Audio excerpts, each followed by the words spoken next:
Hey y'all, happy Sunday and welcome to this week's live Q&A session.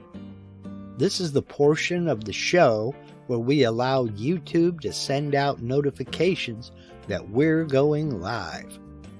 If you're watching this live Q&A on replay, please scrub ahead until this graphic disappears and the actual show begins.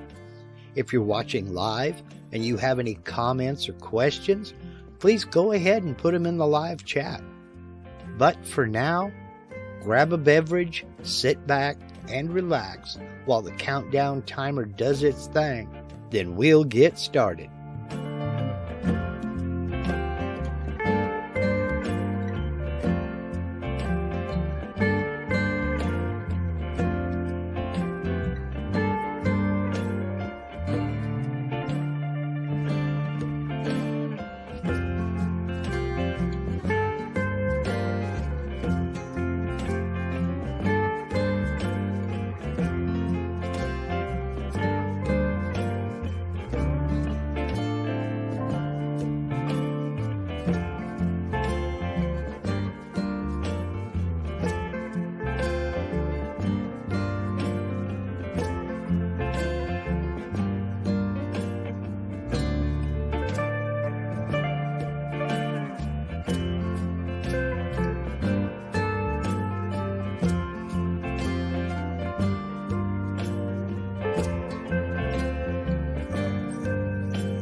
Happy Sunday, everybody. Hope everybody's doing well. Oh, it's been an interesting week. We have a false early autumn right now in Southern Oregon. We only got up to about 72 degrees yesterday, Fahrenheit that is, which is, what is that? That's somewhere around 20 Celsius, somewhere in that neighborhood there. I'm guessing. I'm not sure what it is. And it's been raining. Don't get me wrong, we need the rain. We've had fires up in this area, not so much anymore, but it's brought about the allergies. So if I'm huffing, puffing, and sneezing and kind of muting myself quite often, that's why. I don't know what's going on, but it's beating me up. Oh well, the things we go through. Welcome to live Q&A number 257. Holy cow, who knew?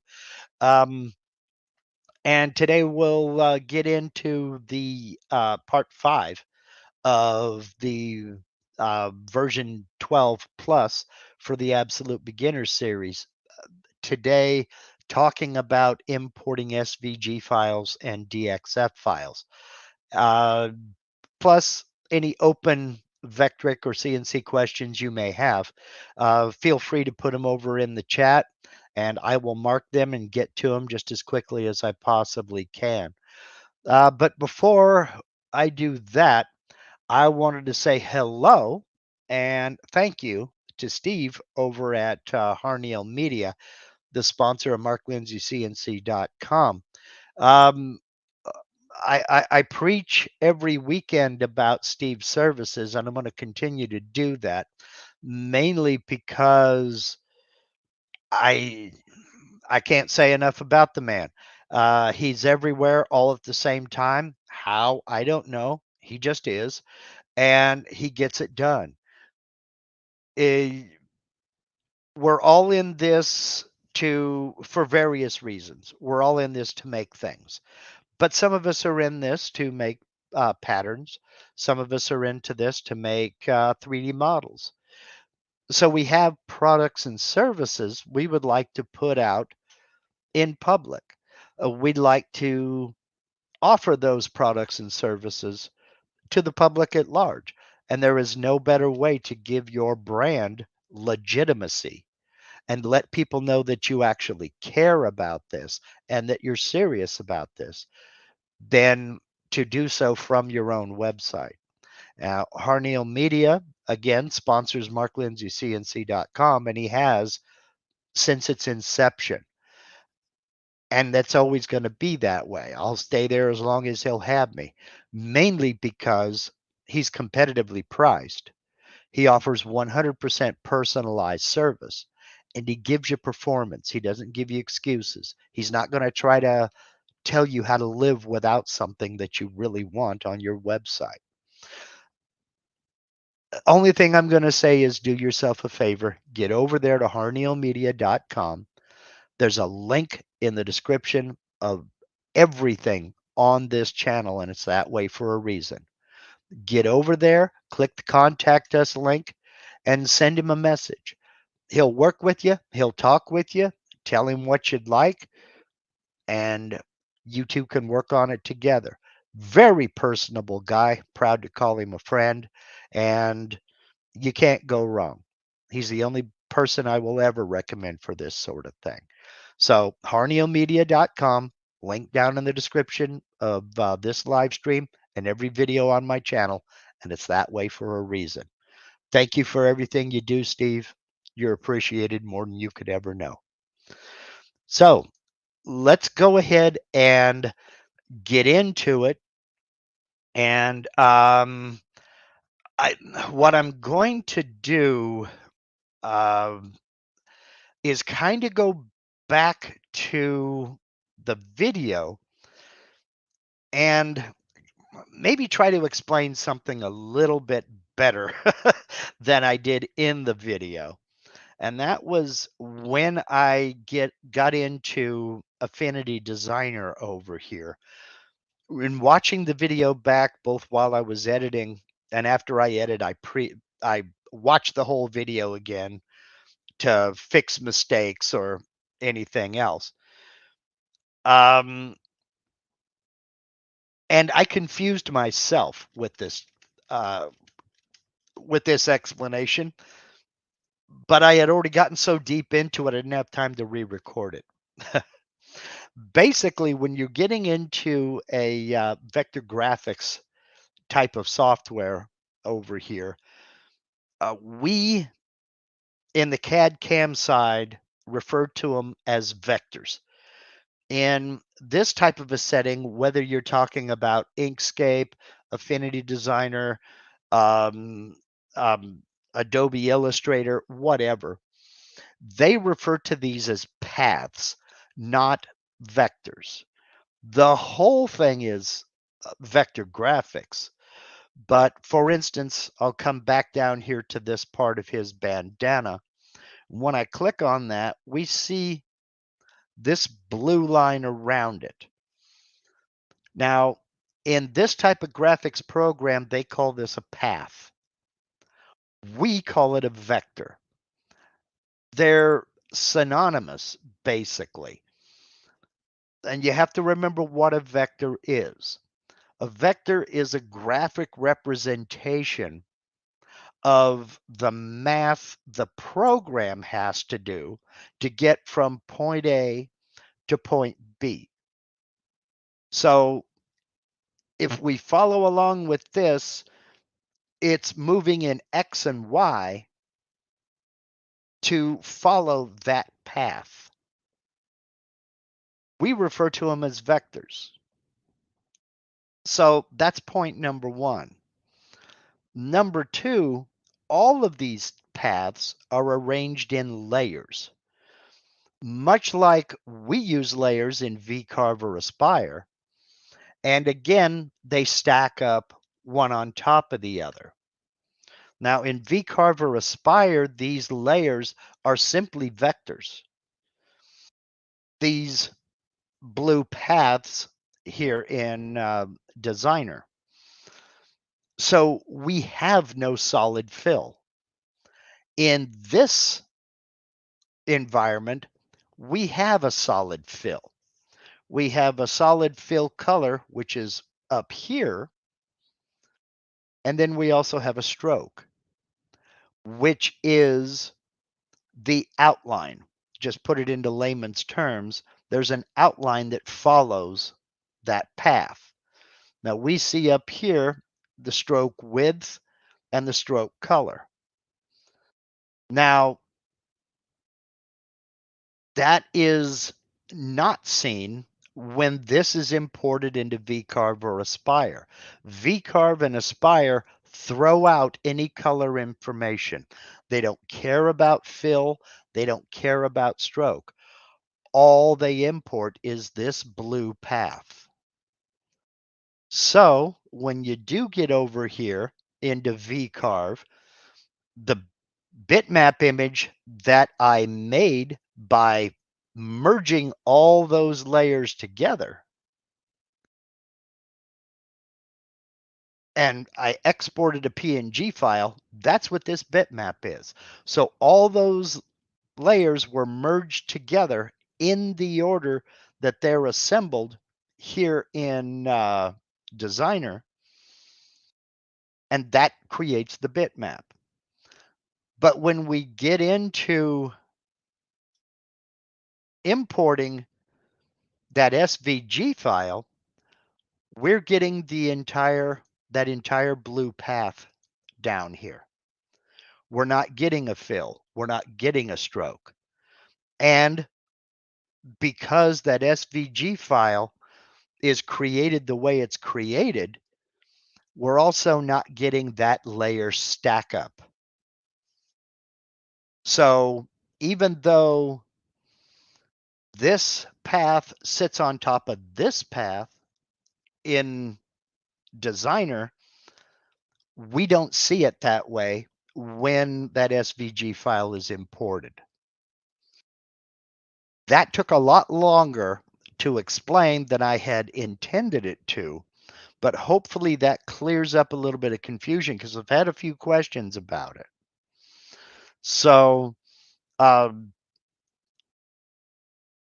that's what I was getting into when I said not all SVG files are created equally. Some of them we can use, some of them we can't use.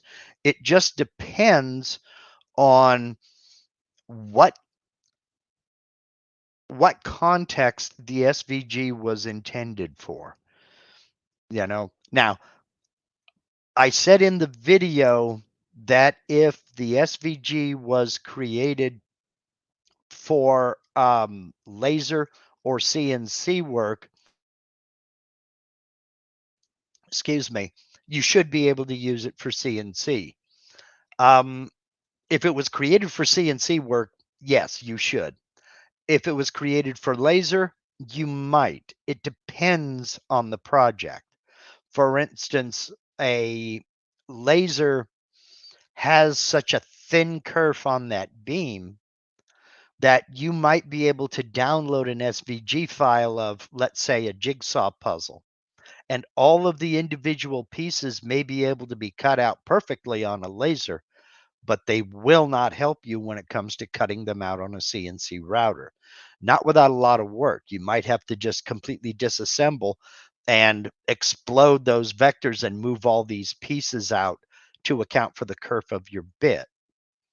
So I won't say most, a good percentage of laser files can be used with a CNC router, but they may take quite a bit of work to clean up. So just know that if you've got a situation like this where it's made for computer graphics, there may be a load of trouble here and you may not be able to use them. Depends on what you're going to do with it.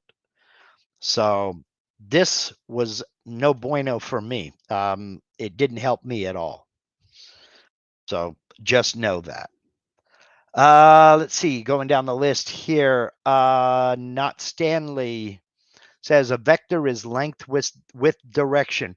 Yeah, basically, yes, putting it in a nutshell. A vector needs certain things to be a vector. It needs a start point, it needs a stop point. That tells you the length and the direction. You can use a start point, then a length and direction, but a stop point gives you both of those. But yes, you're absolutely right. And the word vector has different meanings in different contexts as well. If you're in aviation, a vector is completely different from a vector from what we do, which can be different from a CAD standpoint. I'm talking like AutoCAD or what have you. So, I mean, there's some nuance there, but basically, yes, length with direction. Let's see here. No, it ain't. Sure it is. It's a little bit different. So anyway, let's go ahead and get into some of the questions that we have here. And again, it doesn't have to be on the video. It could be just about anything. So let's see, Jerry Takis. I've downloaded a PNG file from the internet, which has 2 levels of gray. While trying to vector trace, only one shade of gray shows up. Is there anything I can do to get the second level of gray to show? Yes, you can try. Now, let me ask a question in regards to this question. The one shade that doesn't show up, is it lighter or darker than the other? Because that does make a difference. If it's the lighter of the two that doesn't show up, you can put it into an imaging program and darken both colors, just a couple of shades. In fact, that would take care of either situation. The darker is the one that it doesn't show up. Okay.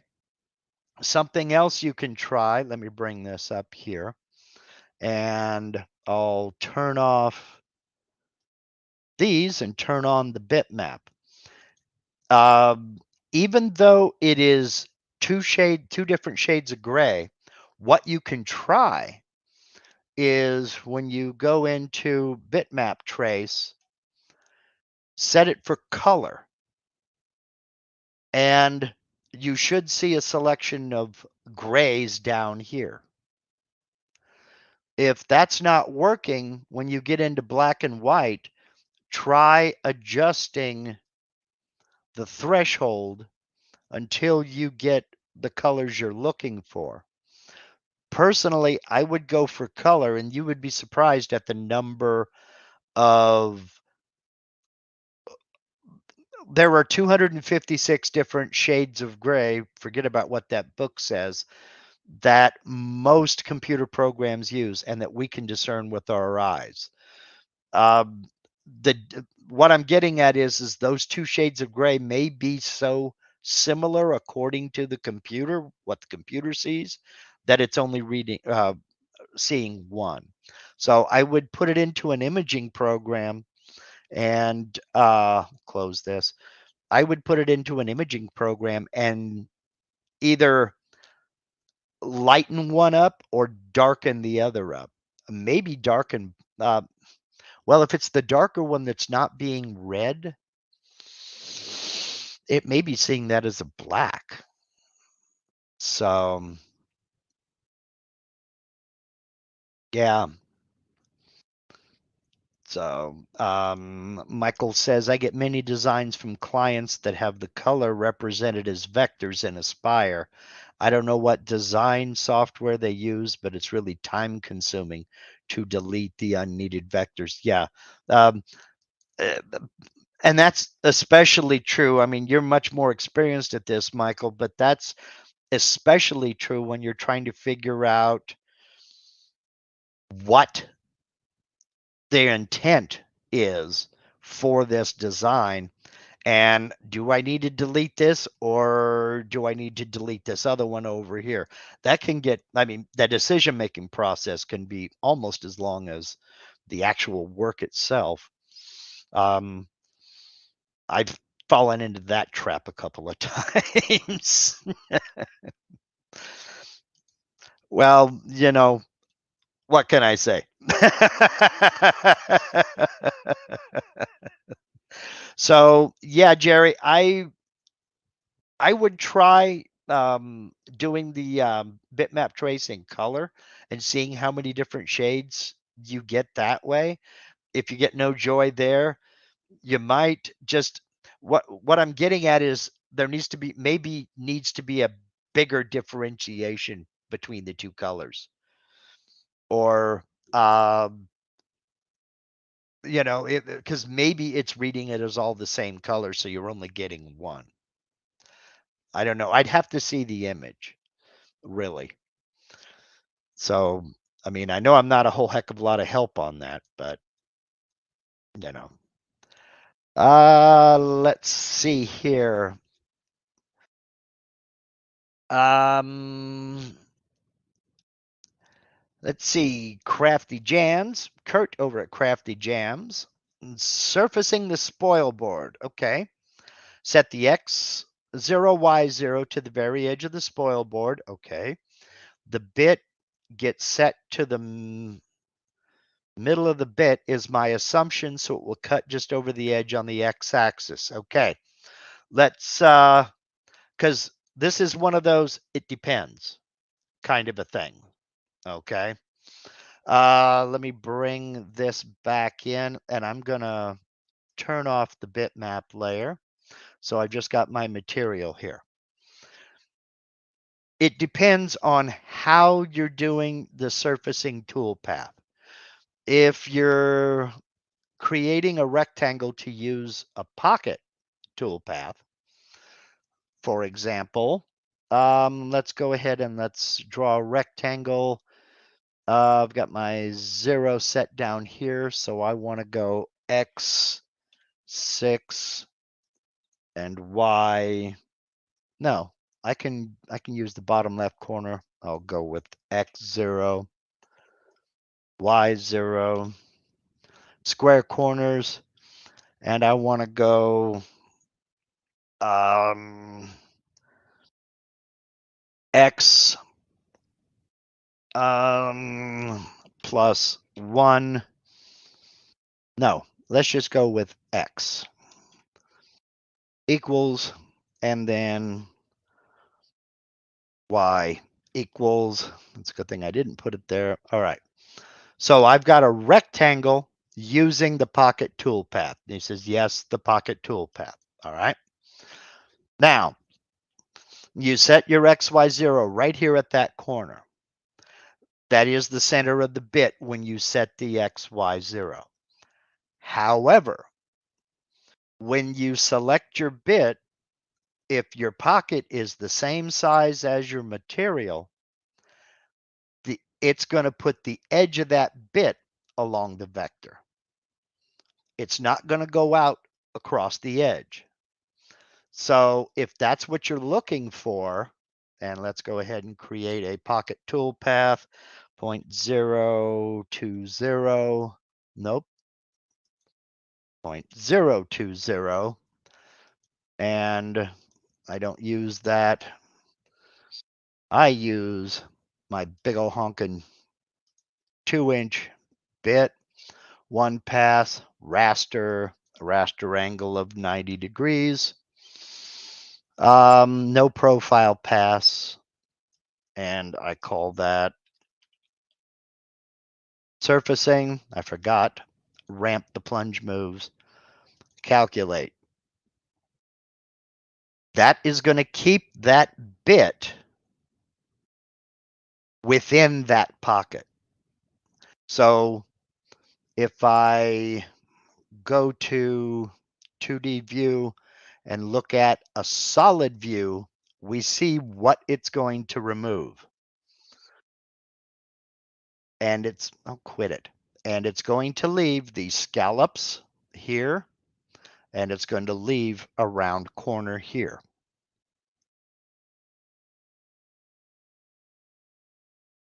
Excuse me. So what I tend to do is, okay, made the pocket longer on 3 sides. Okay. So I take it, let's see, your machine, I believe you said your gantry moves along the x-axis. So you don't want your gantry going beyond this corner. If you want to get rid of these rounded edges, what you'll need to do is you'll need to make your vector a little bit wider so that the diameter of the bit does go over. So in your case, it would be for this, let me uncheck that, close, go back over. Boy, excuse me. Select that rectangle, go back in, and I'm going to add 1 inch. No, I don't want to go that direction. I'm going to add, that may not be enough for my 2-inch. I'll make it X plus 2 equals, apply, close, and then center it on my material. Now, I can also, like you said, I can extend it this direction as well. Just grab it and extend it out there. Go back over and recalculate that toolpath. And now, let's see.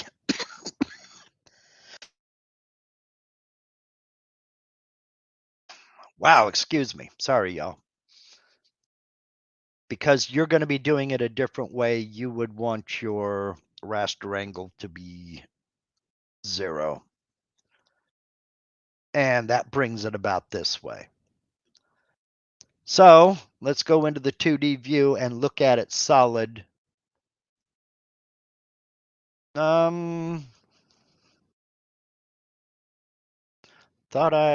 a minute here.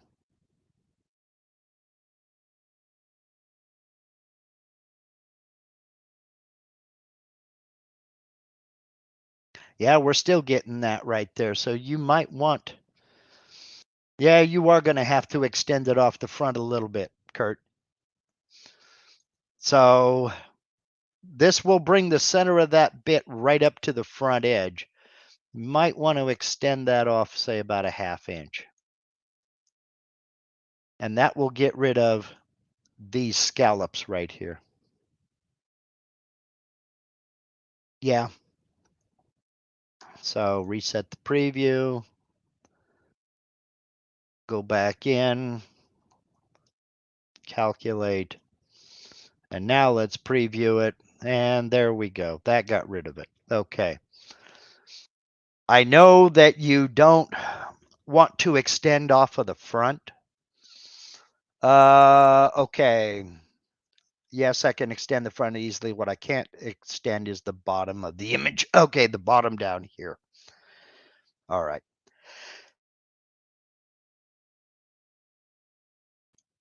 Wow. Got to get some allergy medicine in me. Sorry about that. He should be able to do that because he has a vertical workstation at the front. Yeah, for those that don't know, both Bob and Kurt have Legacy Mavericks, and they have a real nice vertical workstation. My overall point is, if you're using a pocket, the limits of the pocket is not the limits of the pocket is not the center of the bit.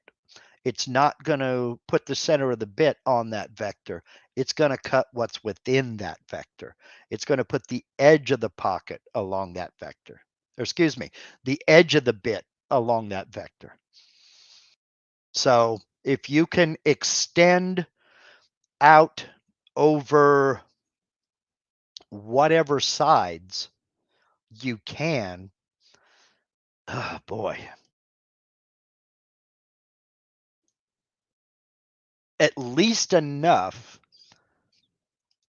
Use about a 1/4 inch along the bottom. Okay. If you can extend that vector just so that it overlaps just slightly, then you've got it covered.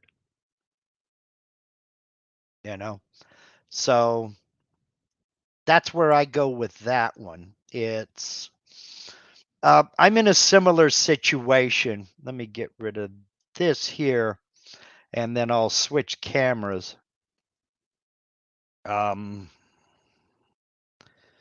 And there we go. I'm in a similar situation in that when I surface the Spoilboard, I've got the rotary axis over here, so I can't let this get too close. This is the main culprit, the tailstock. So if I get too close, I have a hard crash right here. So I can only overhang this by about,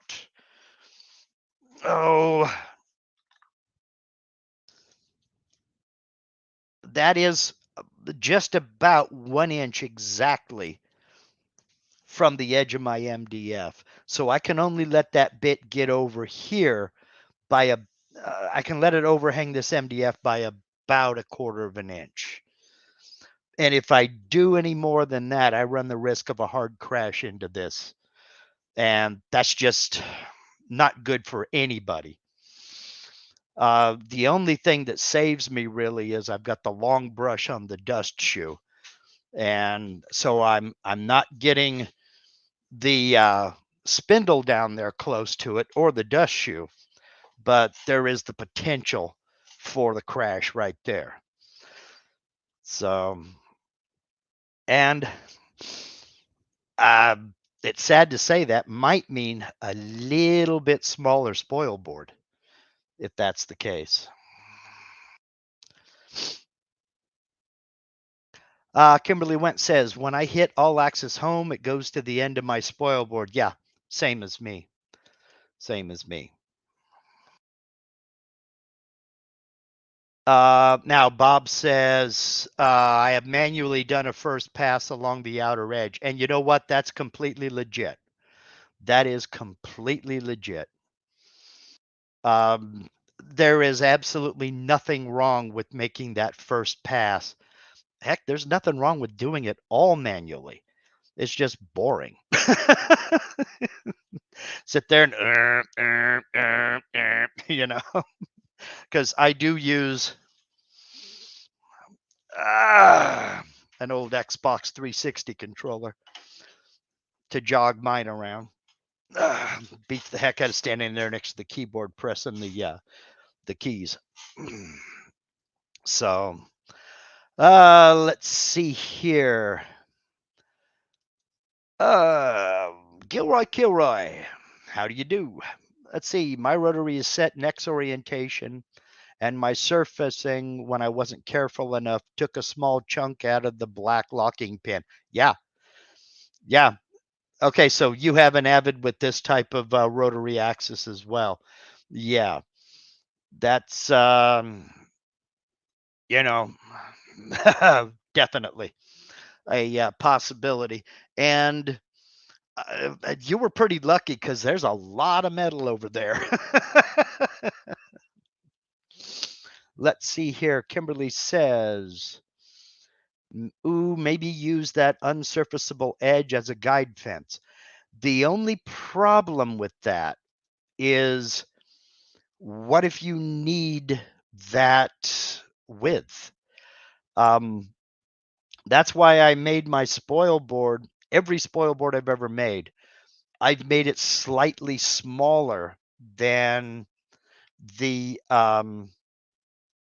max capacity of the machine, so I could surface the entire thing. I make it smaller by about 1/4 of an inch, just so I could surface the entire thing. Because let's say you have, in my case, switch back to the other camera here. Come on, you can do it. There we go. Let's say, for example, I've got a 1/2 inch wide ridge right here that is unsurfaced.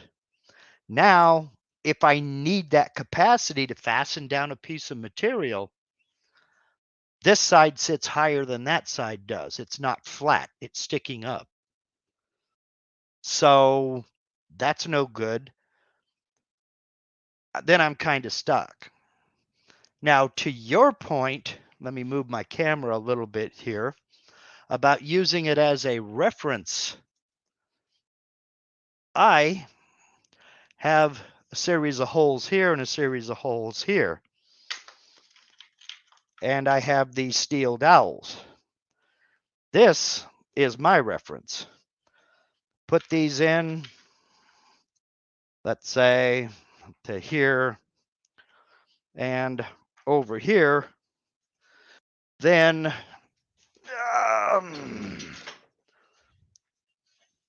I grab a panel, I mount it right there, fasten it down, then come along and pull these dowels out. And that's a repeatable reference that I can get every time. So this works, but without anything sticking up, I'm not limited. If I need this down here, I can put it down here. If I need the whole width, I can use it. I've done a couple of videos on setting up this system and then programming it into Mach 4 so that I don't even have to set my XY0. Mach 4 knows where that corner is. And I just put it into that work offset, make sure my material is mounted, pull those dowels out, and start cutting. So I will grab links to those 2 videos and put them in the description as soon as we're done here. But let's see here. So that is work offset. I have 2 videos on work offsets. One of them is an introduction that explains all of this and how it works. And the other is how I set up 2 different work offsets on the same tabletop that I can bounce back and forth from one to the other. And they work excellent. So, yeah, it's basically you've got to be able to surface the entire spoil board so you can keep everything nice and flush. So,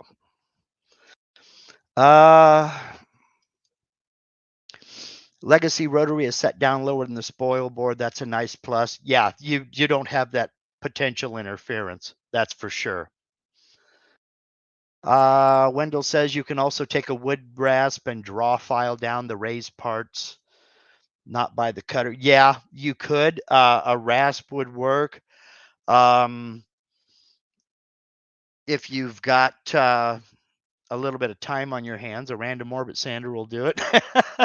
There's many ways of getting it done. So let's see here. So I hope that answers that question, Kurt. You just might need to do a little bit of finagling with the toolpath if you want it done automatically, or go ahead and make that real quick pass and then use your toolpath. So let's see here. Ben Gentry says, I'm wanting to do something I feel like would be very basic. I just don't understand how to draw it out and cut the depth I need. It is essentially circles at different depths. Okay. Circles at different depths. It is, let's go over here and I'll get rid of this and we'll make some circles. I don't know what you're going to be doing, Ben,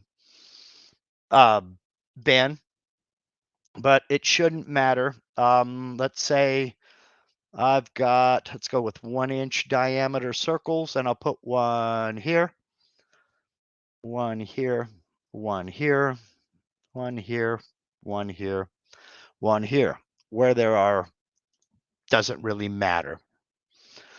Now, if you say you want these cut to one depth, these cut to another depth, and then these cut to another depth, you would simply make, in this case, because I don't have a 1-inch diameter bit to drill with, in this case, I would make 3 pocket tool paths. So let's get in here and let's get rid of this one.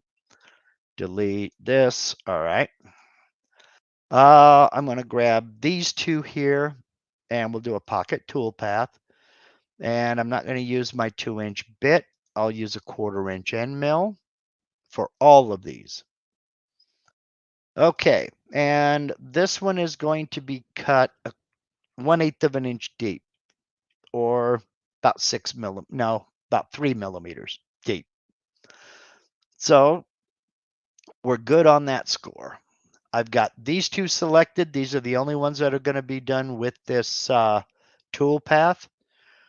For a circle, I'll use offset, and we'll call that 5 deep. And we'll calculate. That's fine. We don't need to preview these just yet. We will select these 2 circles, and they're going to be cut a 1/4 inch deep. So we'll go up here to my cut depth, and I'll make that a 1/4 of an inch deep. Same bit. Everything else is the same. We'll call this 2.5 deep. Calculate. And we'll uncheck that. Don't need to preview that just yet. Then on this last one, we want these a 1/2 inch deep.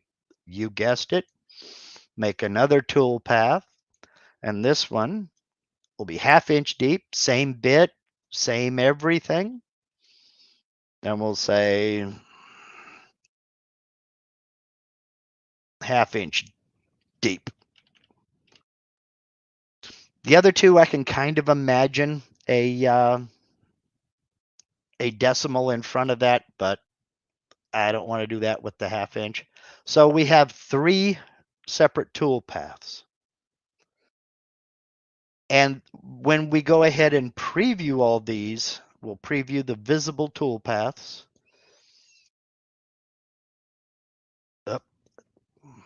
We can see from here that these are cut shallow, these are cut deeper, these are cut deeper still. So that's how that would be handled, Ben. Now, when you go to save G-code, you could mark all of these like so. Just put a check mark in all of these to make them all visible. Then you could save them as one file because they use the same bit. That way you don't have 3 separate G-code files to run unless you need 3 separate G-code files. But because they use the same bit, you set it once and it cuts all of them.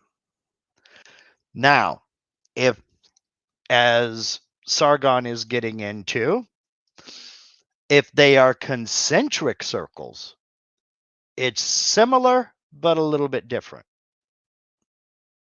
And what I mean by concentric circles, we will go back into preview, reset the preview, and I'm going to leave these, close the preview window. We'll uncheck the tool paths, go back over into my 2D view, and we'll delete all of these. So if we want one circle out here, oops, I keep doing that. Control Z. Start from the center. And go about 8.5 inches. That's good. Then close. Deselect. Draw another one about 6 inches. Close. Deselect. Then draw another one 4 inches. 4 inches. Close. Now you've got a couple of choices to be made. You can cut the entire thing to one depth, then cut this in here to another depth, then you can cut this one to another depth. If you want this one deeper than this one, which is deeper than this one, fairly simple, you just step down the depths. If you want this to be the shallow one, this deeper, and then this deeper, you just reverse the process. So it depends on what you're trying to do. So for instance, 1/8 inch deep. I want this one cut an 1/8 inch deep. Calculate. Uncheck. Close the preview. Then this one and this one. Oops, I got to do that after I. There we go. Select both of those, 1/4 inch deep, calculate that. Uncheck it, close. For this one, 1/2 inch deep, we'll do those two. Calculate. Now, check all 3, preview the visible tool paths, and we have this one 1/8 inch deep, this one 1/4 inch deep, and this one 1/2 inch deep. So it depends on what you're doing and how you want to set that up. It is fairly simple as you were thinking. It just depends on what you want to do. So I could reset the preview and do this a little bit differently here. Would do this entire thing. See, I'll do this entire thing 1/8 inch deep. Okay. Uncheck, close, select this one. Well, go in here. Select this one, and I'm going to start an 1/8 of an inch deep because I've already milled all this out. And I'm going to go another 1/8 of an inch deep. Start depth plus cut depth equals total cut depth. And we'll calculate that, uncheck it. Then we'll go into this one. And we're going to go here.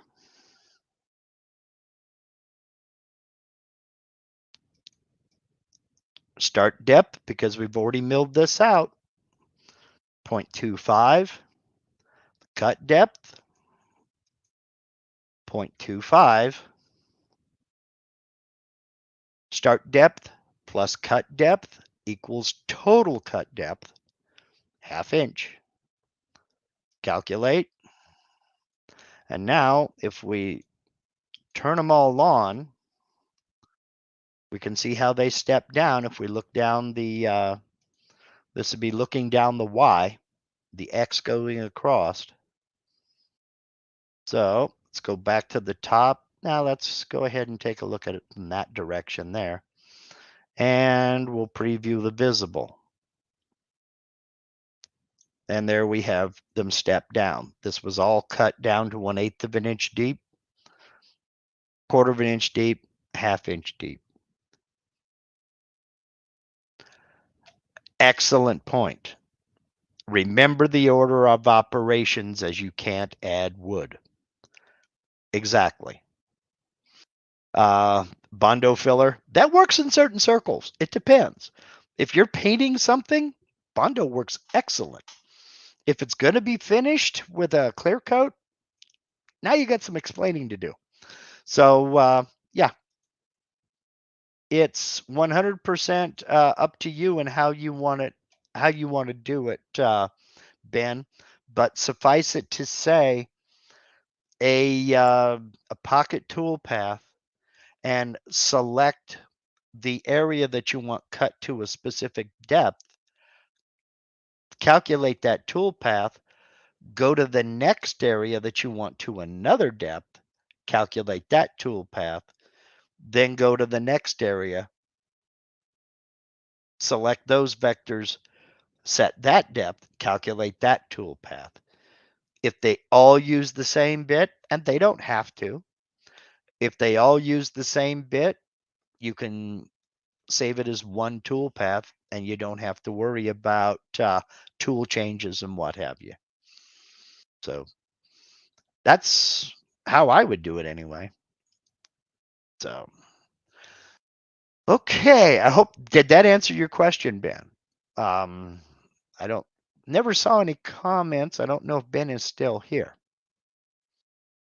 But, and that was the last question that we had here in the stack. Does anybody have any other questions on anything? Kurt H says, I use your pin offset setup. Best reference you can get. Thanks for the idea, Mark.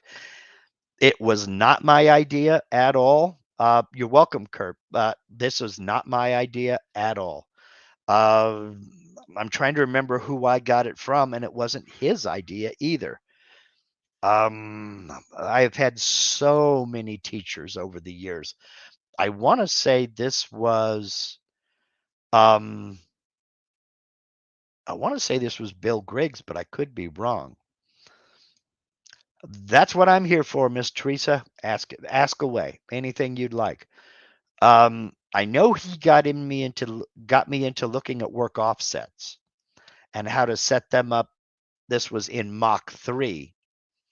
And when he started talking, I was so new to this entire thing that it didn't take long for him to start sounding like Charlie Brown's teacher. You know, it was way over my head. And I honestly thought he was really overcomplicating and overthinking things. And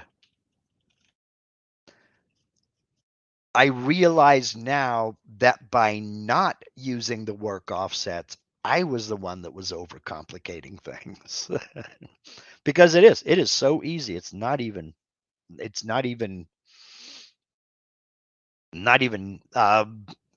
an option, really.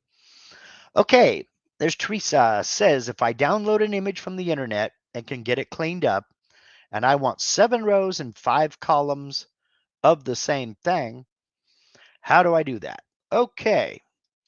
I'm going to use something. Okay, I know how to do it when I choose a Vectric shape, but not a snippet from Google. Well, you know what? I've never needed to do it, but let's explore because I don't know. So we'll delete all these vectors, go back into the 2D view, and I just happen to have a bitmap. So this file is going to hate me, but that's okay. I'm going to make it smaller. I'm going to put it right up here. And I've changed my mind already. I'm going to bring it right down here. All right. Now, let's see if I can make a linear array of this bitmap. I've never tried to array a bitmap. Let's see if it'll work, Miss Teresa. So we'll go over here, array copy.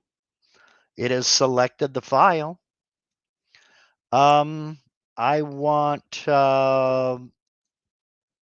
I don't think I can get 3. Let's go 2 rows in Y and 2 rows in X.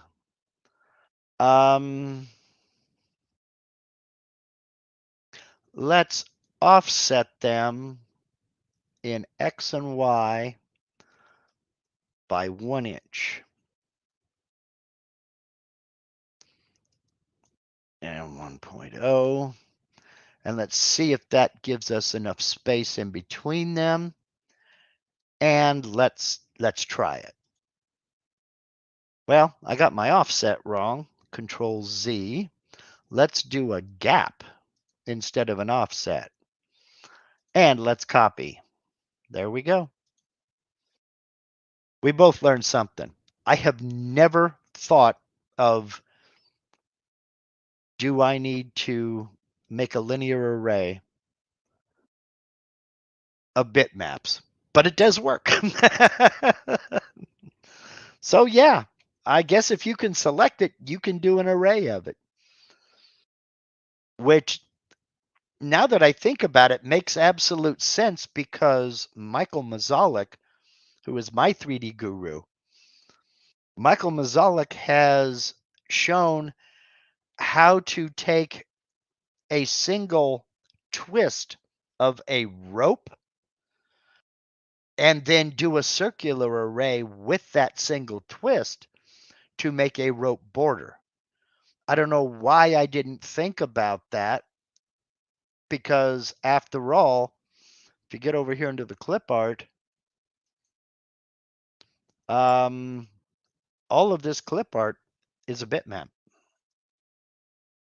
They're just put into a different file format that VCarve sees as a 3D model.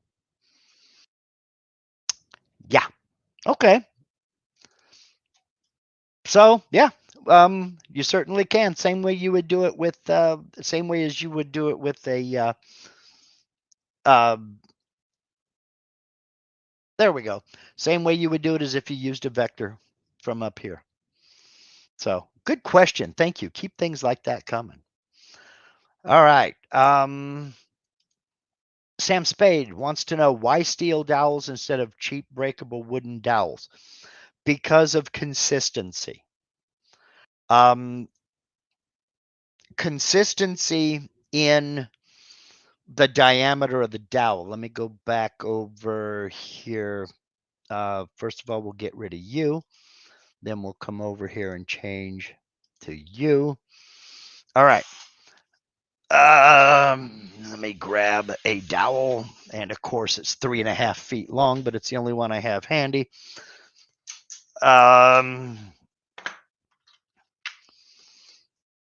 These steel dowels are never going to change in diameter. If they do change in diameter, I have bigger concerns. These will change in diameter depending upon the humidity, depending upon is there any finish, depending upon where I got the dowel, how it was cut. And to be honest, these are precision ground to 1/4 of an inch so that they fit snugly into these pockets and they don't deflect. I can put a piece of material up here and shove that puppy over there and it's not going to bend or deflect. This is not a good comparison because it's 3 foot long, but if it fits in there at all, I can deflect that. So that introduces inconsistencies. By using these, I'm assured that they're going to be in the same position no matter how tightly I shove on this. And I don't have any variables as to the diameter of a dowel. If you go measure most dowels, well, let me measure this one real quick. Most dowels are not what they claim to be. That is a nominal measurement. Okay, I'm at 0. This is supposed to be a 1/4 inch dowel. And it is, instead of 0.250, it's 0.247. So it's slightly undersized. So it'll fit down into that hole. Whereas this dowel is 0.250. And so is this one.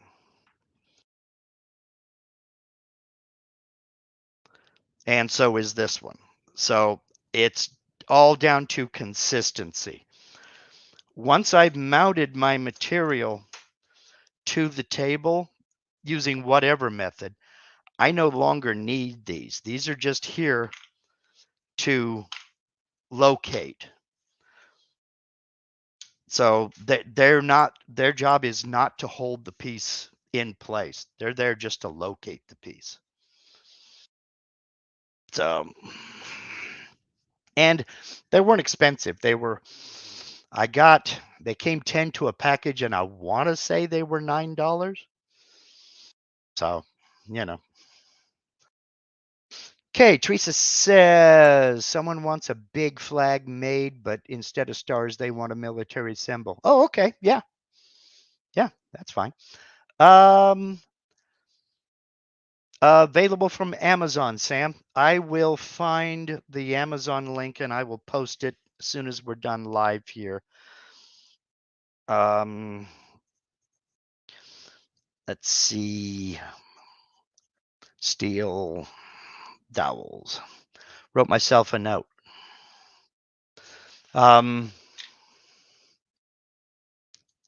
Do you use the same steel dowels for tiling projects? Yes, I do. Yes, I do. And here's another one for you. Oz is absolutely right. Broken bits work too. Yes, they do. And they're available from your bit drawer. They don't have to be broken. If you've got a couple of end mills, 1/4 inch shank end mills, you can use those. It's the same thing. Basically, all it is you're using something to reference off of that is not going to change depending upon the weather or variations in manufacturing processes. So, but yes, Kimberly, I do use the same steel dowels for tiling. I also I have them of various sizes. I have half-inch steel dowels that I use for other things. They're great for uh, creating jigs, and I use these I can just drill a half-inch hole in a piece of plywood, drop this down in, and then I've got something to reference off of and clamp down from the front if I'm um, doing some uh, let's say hand planing or sanding or something like that, and I need to be able to clamp it down and hold it still. Um, they're you know they're useful for various other things. I have dowels of other sizes as well. They're also great little spacers if I want to set up, say I want to set a fence on a router table and make sure it's a half-inch away from the edge of the bit. I want that spacing to be a half-inch. Well, I can just mount my bit in the router, turn the flute to where it's pointed straight towards the fence, put that dowel in there and slide that fence right up and tighten it all down, pull that dowel out of there, and I know I'm set up a half-inch away. Um, Kimberly, does a 1/4-inch pin fit into a 1/4-inch drill hole? If you have a big enough hammer, anything will fit into anything. But yes, this is the first time you put them in, or two, they're a little tight, but that's okay. That pin is precision ground, and this MDF is not. So the first time you insert the pin, it'll be a little bit tight. But yes, it will go in there. So I believe your first name is Jeff, right? I have J Bates modeled Spoilboard using 44 millimeter dogs. I almost went that route. This is like my third, fourth Spoilboard. I almost went that route because I did like his setup. I don't remember what was I don't remember why I didn't go that route, but I ended up going this route and found that I didn't need all those reference points. I can set up as many reference points as I want to. I mean, he mapped his entire spoil board, which I just don't feel necessary personally. But again, sometimes there is no best way. The best way is the way that works for you. You can do the project and get the result you want. It's done safely and it works. It's comfortable for you to use. That's the best way. People ask, what's the best tool? The best tool is the one that you're comfortable with, that you can afford, and does the work safely. That's the best tool, you know? And if one of those three is lacking, maybe you need to look at another tool. So, are there any other questions? Good call, Miss Teresa. Thank you for that. Let's see here. If there are no other questions, I will go ahead and wrap this up. But I'll wait a little bit because I know there's like a 30-second lag between when I say something and you hear it. And then I got to give you time to type, which is cool. And I'm not seeing any other questions. Thank you, Sargon, for that call to action. Absolutely. And yes, thumbs up do help. That's engagement. That shows that folks are interacting with the live stream and with the video. So do your comments and questions. But that makes YouTube go, hey, maybe we should promote this guy a little bit more. So my buddy Bull is back. Great show, Mark. Thank you for doing this every week. I wouldn't miss it, Bull. A lot of people ask me, what, I I don't know how. I just don't have the patience to do what you do, and I keep trying to say, you know what? You don't need patience to do anything that you love. You only need patience. My wife likes to say that you only need patience to do something you don't want to do. So, Kimberly says, "What's on the menu for tonight?" That's to be determined because when I'm done with this, we're going grocery shopping. So that's going to depend on what's in the what catches my eye. So, all right, we'll go ahead and wrap this up. Um, glad I. I'm not. It's on its way out. In fact, it's going to be gone before we go shopping. I'm going in to to take the brush hog after it. Sorry. Burn-ins were the other day. All right. Um, thank you as always, channel members. We've had a couple new channel members. Thank you, channel members, for joining. And tomorrow, Mr. Mike Bernasconi is going to get in, and we're going to talk about how he creates his 3D models using images. He's going to create vectors for that base layer and then wrap that texture all over that image. It's going to be a lot of fun. That's tomorrow night at 5:30 Pacific, 8:30 Eastern on the members only side. If you don't know where to find the link, let me bring this over here. Boom. And I will put this over here. Just go to my channel and look right here at the community tab. Underneath the banner, right there, it says community. Click on that. I am not going to scroll down because I don't want to cheat the members, but right down below this, you'll find a post that has the link to that members only live stream. So next week, I will probably do part 6. I kind of gave a preview of that in part 5 of the Absolute Beginner series, and that's going to be a lot of resizing, scaling, and manipulation of vectors.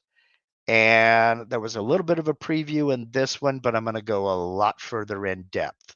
So, and I'll throw in some other stuff as well, as this is a new version of the software. Other than that, if you would like information on how to become a channel member, then you just see that little join button or word right there down there below this video panel. Just click on that and a panel is going to pop up and a video is going to play. It'll tell you all about channel membership. So, other than that, I'm thinking on my feet here. Yes, I have talked about everything.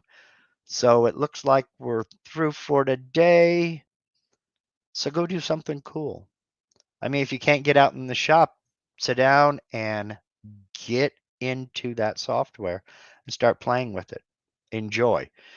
There's no replacement for experience. And the only way to get that experience is to do it over and over and over again.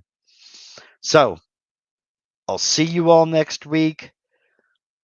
Have a great day, and thank you for spending part of your Sunday with me. Y'all take care. See you next week.